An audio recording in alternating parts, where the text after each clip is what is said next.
kita telah memberi kita satu nikmat yang paling besar, iaitu nikmat iman, nikmat Islam. Kita kena syukur Nabi dan Nabi. Allah SWT. Okey, insyaAllah. Terima Allah SWT yang maha pemurah lagi maha pengasih. Allah SWT yang maha berkuasa. Allah SWT yang maha memiliki alam semesta ini dan maha kaya. Allah SWT, dia tidak memerlukan apa-apa pun, dia tidak berhajat kepada apa sesuatu pun. Satu orang dia kaya raya, dia perlukan, dia berhajat pada sesuatu. Dia perlukan rumah, dia perlukan kereta, kenderaan, dia perlukan pembantu. Tapi Allah SWT ni maha kaya, dia tidak memerlukan apa-apa pun, dia tidak berhajat pada apa sesuatu pun. Allah SWT ni, dia tiada sekutu bagi Allah SWT. Ini tamsilan ni, kalau Allah SWT dia nak membuat sesuatu, dia tak perlukan perbincangan dan mesyuarat dengan apa pun, dengan sesiapa pun, dengan mana-mana makhluk. Dia tidak perlu bantuan mana-mana makhluk. Tak ada sekutu baginya. Jadi tuan-tuan yang mulia, kita nak belajar menyempurnakan agama ni. Jadi para ulama' dia telah memberi panduan kan, iaitu 6 sifat sahabat. Yang pertama, kalimah la ilaha illallah Muhammadur Rasulullah. Jadi kita nak dapatkan hakikat ni, kita kena menggunakan panca indera kita kan? Panca indera kita, mata kita, untuk lihat kebesaran Allah. Mulut kita gunakan untuk bercakap kebesaran Allah. Jadi ulama' beritahu macam mana kita nak mulakan, kita betulkan percakapan kita. Allah Subhanahu Wa Ta'ala yang bagi panas, bukan matahari yang bagi panas, bukan kipas angin, bukan aircon yang bagi sejuk. Allah Subhanahu Wa Ta'ala yang bagi sejuk. Cakap-cakap ni kan nampak macam biasa-biasa, tapi ni semua cakap-cakap kan, maupun daripada ayat-ayat Al-Quran, kalimah-kalimah Allah. Buktinya apa? Nabi Ibrahim alaihissalam, dia dicampakkan dalam api kan, selama 40 hari, 40 malam kan, tapi tak terbakar kan. Bulu-bulu roma dia satu helai pun tak terbakar. Tali-tali yang mengikat Nabi Ibrahim alaihissalam putus terbakar. Jadi ahli sejarah tu, dia menceritakan betapa besarnya api masa Raja Namrud dia buat, dia perintahkan orang rakyat dia suruh kumpul kayu api untuk bakar Nabi Ibrahim AS. Jadi bila dah kumpul bakar kayu api tu, nak campak Nabi Ibrahim pun tak boleh ni, dah terlalu panas, nak dekat pun tak boleh. Dia buat lastik yang besar, lastik diikat Nabi Ibrahim AS, lastik masuk sini. Ini panas lah, itu panas dunia kan, rambut tu. Tapi bila orang bila dia masuk dalam api tu, dia tidak rasa panas, malah rasa bahagia. Taklah sejuk sangat, membeku kan. Bila ditanya Nabi Ibrahim AS, waktu paling indah dalam hidup kau waktu bila? Waktu aku di dalam api. Dibakar. Jadi yang membakar, yang bagi panas bukanlah api, kan? Allah yang bagi panas. Jadi benda-benda ni kita kena jaga kan. Yang bagi kita sakit ni bukan sakit jantung, kencing manis, darah tinggi, kolesterol tinggi ni, Allah yang bagi sakit. Allah dia nak cipta, Allah dia cipta kehidupan bumi dengan apa? Menurut kita darul asbab. Allah nak tengok semua ni yang kita makhluk ni, semua yakin pada asbab atau yakin pada Allah Subhanahu Wa Ta'ala. Inilah ujian bagi diri saya dan tuan-tuan kan. Hari ni kita nak belajar yakin. Kita makan yang bagi kenyang, makan nasi tu ke Allah. Allah nak uji kita. Jadi kita betulkan percakapan kita. Kemudian telinga kita dengar kebesaran Allah. Kita dengar bila kita dengar kebesaran Allah kan, kita punya iman meningkat. Jadi ulama bagi tahu hati kita ni umpama satu tasik kan, dan anak-anak sungai dia itulah mata kita, telinga kita, mulut kita. Dan bila baik anak sungai tu mengalir ke tasik kita, maka hati kita insya-Allah kan baik. Kita akan, bila kita selalu cakap-cakap kebesaran Allah, dengar-dengar kebesaran Allah, melihat-lihat kebesaran Allah, maka hati kita ni Allah akan cabut kebesaran makhluk sedikit demi sedikit keluar daripada dalam hati kita. Dan kebesaran Allah Subhanahu Wa Taala yang masuk. Jadi itu perkara yang kita perlu usahakan, usaha lagi dan lagi. Jadi macam-macam penyakit, masalah manusia ni, masalah umat ni kan. Bagaimana masalah umat ni kan? Kita tengok diri kita dulu kan, macam mana kita ada macam-macam penyakit hati kan. Ada 5 penyakit, ulama kita 5 penyakit hati. Riya, ujub, takabur, sum'ah kan? Sombong kan. Jadi macam mana kita nak lawan kita ni? Jadi macam mana?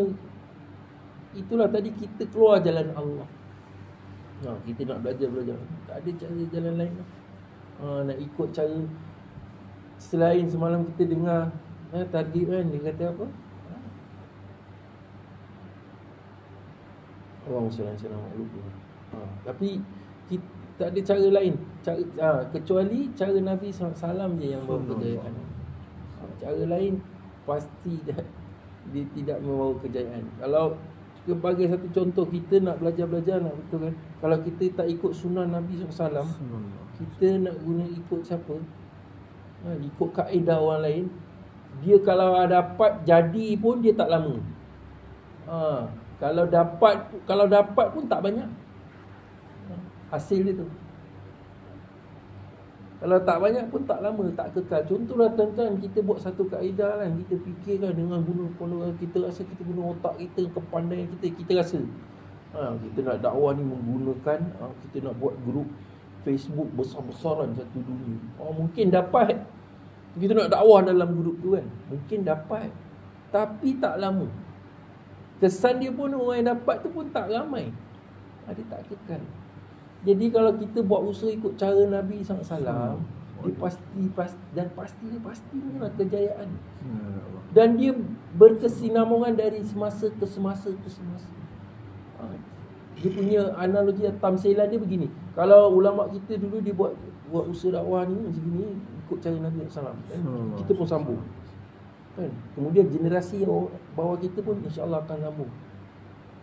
Dia tetap berterusan, sama je macam mana Nabi SAW buat, para sahabat buat, para alim ulama kita buat, sampai anak cucu. Dah tak, kita duduk satu jaringan yang sama. Sebab tu ulama kita ajar, kita doa selalu, wahai Allah, ampunkan dosa kami ya Allah, wahai Allah, bantulah jemaah-jemaah yang sedang bergerak di seluruh. Selesai kalau masalah utang-utang mereka, masalah kalau dia orang sakit, selesaikan apa. Itu kita supaya kita nak duduk dalam kumpulan tu. Barulah kalau kita tak mampu keluar jalan Allah jauh-jauh, buat masa sekarang, kita tak mampu nak korban masa kita 4 bulan lagi, 40 hari lagi, tapi kita doakan mereka supaya kita ni semua tergolong di kalangan mereka. Itu penting doa. Wahai Allah kan, bantulah istimak-istimak yang akan berlangsung di seluruh dunia. Kita nak duduk dalam kumpulan mereka, kita nak tergolong dalam kumpulan mereka. Jadi tuan-tuan mulia, lepas tu kat itu kalau dapatkan hakikat Muhammad Rasulullah, cara Nabi SAW. Jadi kita pun kena belajar kan, dengan ulama-ulama kita kan? Banyakkan muzakarah. Jadi sunnah Nabi SAW macam mana dia punya pemakaian, cara fikir, surah, sirah dan sarirah kan? Amalan daripada hidup, daripada bangun pagi sampai tidur balik, Nabi SAW. Kita ikut, kita nak kena syiarkan sunnah Nabi SAW.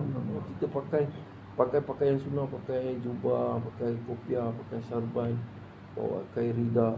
Bukan kita pertama kita buat tu, kita niat pertama kerana Allah Ta'ala. Kedua, kita nak ikut sunnah Nabi SAW. Dan yang ketiga, kita nak syiarkan ni. Syiarkan ni apa ikut kepahaman saya dia macam kita nak iklankan, nak bagi tahu orang yang kat sini ada orang nak hidupkan sunnah Nabi SAW. Jadi asbab dia nampak kita kan dengan pakaian sunnah kita solat 5 waktu, datang ke masjid. Dia tengok asbab tu, mana tahu dia mungkin tak datang kepada masjid. Tapi Allah bagi dia fikir, terdetik hati dia pun bincang dengan isteri dia yang anak kita datang madrasah lah. Kita pun tak pernah tashkil dia, kita tak pernah cakap dengan dia kan, tak pernah jumpa dia, tak pernah tahu nama dia pun. Sebab dia tengok kita syiarkan sunnah Nabi SAW ni kan, dia fikir anak dia masuk madrasah jadi hafiz Quran. Besok sebab tu ulama beritahu dekat syurga besok, ini apa ni, besar ni ganjaran pahala ni. Aku tak pernah baca Quran, aku tak pernah hafal Quran, tapi kenapa dapat ganjaran macam hafiz Quran? Ini yang kita nampak kan. Tapi manusia ni punya lemah. Dia perlukan ganjaran ni. Nak kena cerita ganjaran-ganjaran supaya naik semangat kita kan. Jadi tuan-tuan mulia, kita buat tu semata-mata hanya kerana Allah. Yang tadi itu jadi kita buat tu. Tadi kita belajar kalimah la ilaha illallah, kemudian Muhammad Rasulullah. Itulah dia punya apa tu? Connection dia. Kan? Tadi kita dah cakap yakin semua Allah yang buat. Makhluk langsung tak ada buat. Kedua, kita buat Muhammad Rasulullah. Kita nak buat sunnah, ini pun Allah pilih. Tak ada kena-mena dengan saya. Tak ada kena-mena dengan ilmu saya, kekuatan saya. Tak ada kena-mena dengan kepandaian saya. Tak ada kena-mena. Tak pandai pun manusia ni. Ni Allah yang bagi. Kemudian yang kedua, hakikat solat khusyuk dan khusyuk. Kita belajar macam mana kita nak belajar. Muzakarahkan selalu dengan ulama-ulama kita, ustaz-ustaz kita kan. Macam mana cara solat. Semalam kita muzakarah dengan ustaz macam mana pergerakan solat, rukuk, sujud. Itu semua kita kena muzakarah kan. Tanya ulama. Kita tak ada. Belajar kat YouTube boleh ke tuan-tuan? Tadi cara Nabi SAW je betul. Kalau belajar kat YouTube, mana ada sahabat dengan Nabi SAW belajar kat YouTube. Nabi tak ada pernah buat video pun kan. Jadi tak kejayaan lah kalau tuan-tuan mungkin belajar kat YouTube. Jadi kena berjumpa dengan guru, gendakkan hati kita kan. Kemudian yang ketiga, hakikat apa? Ilmu dan zikir kan. Yang tadi solat tu jadi bawa perkara dalam solat, dekat luar solat. Macam mana kita belajar khusyuk, fokus. Kita nak sembahyang, kita sedia. Lah ni kita terbalik. Saya lah terbalik. Macam mana nak pergi kerja, kita punya sedia, patutnya sedia, tapi kat solat kita tak bersedia. Itu salah faham kita dalam agama. Sebenarnya kita betulkan solat kita dulu, bukan betulkan keperluan kita. Contoh, aku nak dapat kerja yang bagus-bagusnya, aku nak kena smart kan? Nak kena rambut macam ni, macam ni etik dia. Rambut tak boleh panjang sini, tak boleh panjang sana. Baju warna apa, tie tak boleh sengit gini, tie nak tegak. Macam mana bentuk dia, segitiga, protokol banyak sangat lah kita belajar dulu. Terbalik. Patutnya kita belajar cara solat dulu. Nak semayang macam mana kan? Pakaian kita sedia, berapa minit sepatutnya sekurang-kurangnya kita buat persediaan kan? Wangi-wangian, sugi kan? Baru perkara dalam solat tu kita bawa kepada luar solat. Yang lain ni kita terbalik kan, kita lah jahil kan. Bawa perkara luar solat masuk dalam solat pula. Tu yang banyak lah. Jadi kita nak amalkan. Jadi kita, bila kita betulkan solat, orang tu kita selalu cakap, nak betulkan diri start daripada mana? Betulkan solat. Orang tu selalu cakap, orang Melayu dia selalu cakap, nak betulkan diri start daripada mana? Betulkan solat. Inilah hakikat solat khusyuk dan khudu ni. Jadi kita betulkan solat, perkara dalam solat kita bawa kat luar. Luar solat. Jadi kita kerja pun sungguh-sungguh ikhlas kerana Allah kan. Kita buat, kita perform kan. Kita deliver kerja ni kerana Allah. Kita berjaga bersengkang mata kan. Bukan nak dapat duit hasil tu. Kita buat ni semata-mata kerana Allah. Kemudian apa yang seterusnya, iaitu hakikat ilmu dan zikir kan tadi kan. Jadi kita belajar untuk ilmu kan, untuk ilmu. Bentuk ilmu bukan sekadar informasi. Kita kena praktis sikit sedikit kan. Belajar ngaji. Kita ada belajar ngaji. Kita ada kuliah. Duduk dengar. Pertama nak duduk nak belajar tu, kita nombor satu niat kerana Allah. Lepas tu kita kena rendahkan hati kita ni. Rendahkan hati, aku biar nak belajar. Kalau niat tak belajar, tak nak belajar, datang sebab nak dengar je, sekadar nak informasi, itu mula ustaz tegur baca sekali lagi bismillahirrahmanirrahim. Ulang bismillah kali ketiga dah naik angin. Tu sebab kita nak sekadar nak dengar info, bukan nak belajar. Nak tahu maklumat je, betul ke tak betul. Niat tak belajar, kita jadi marah. Tentang ilmu zikir patut gitu. Banyaklah amalan-amalan doa masnun kita pelajari dari sehari ke sehari.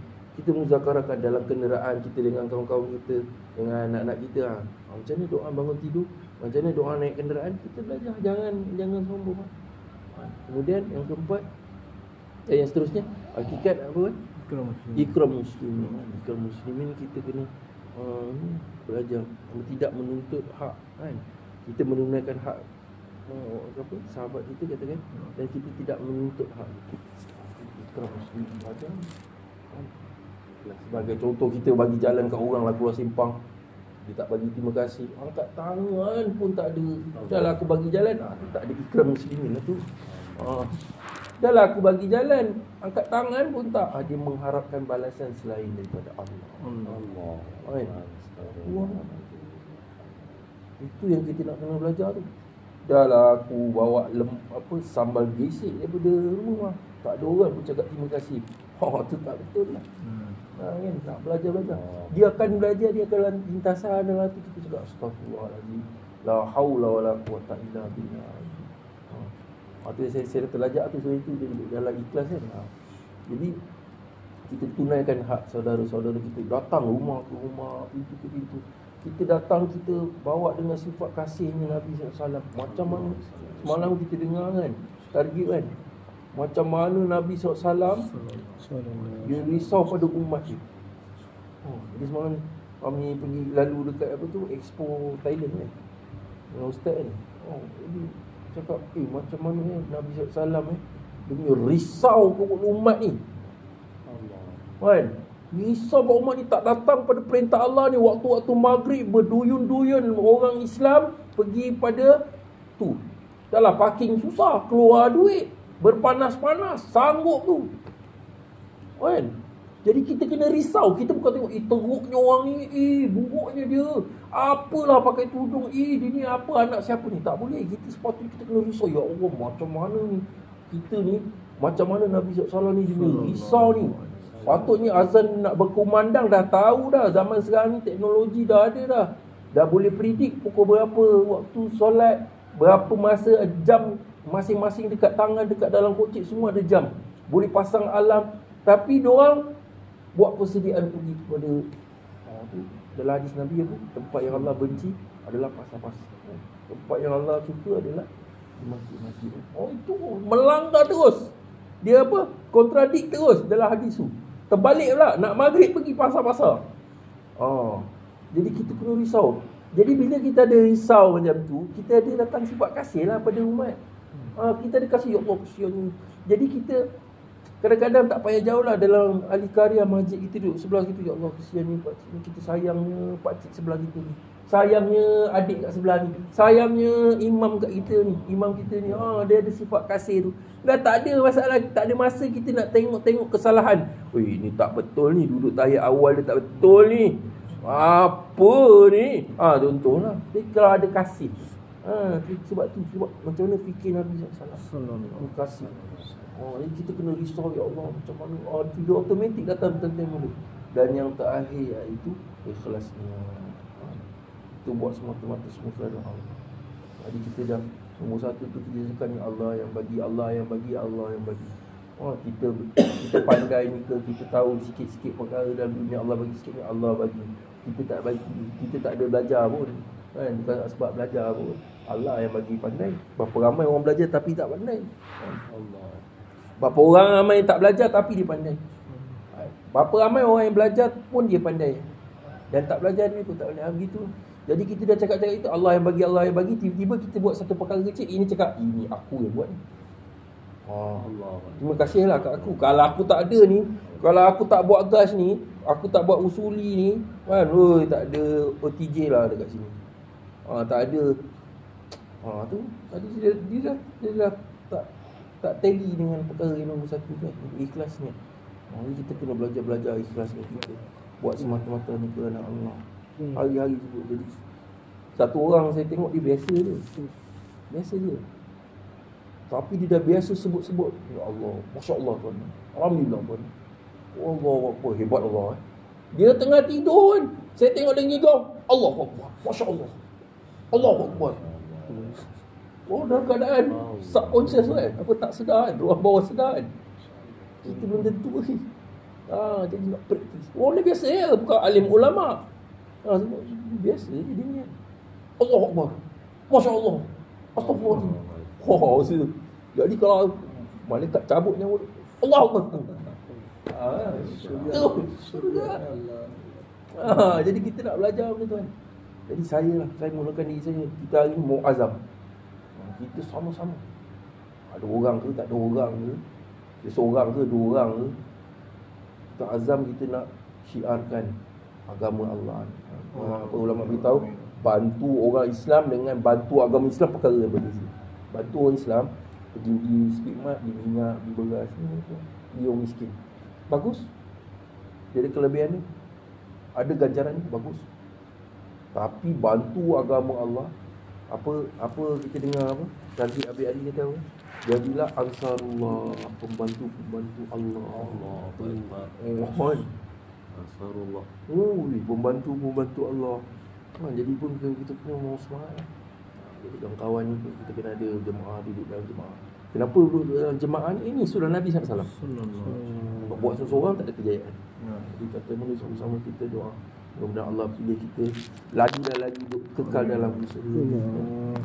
Kita buat semata-mata kita betulkan ini kerana Allah. InsyaAllah kita mengatas sedikit farah dan surah.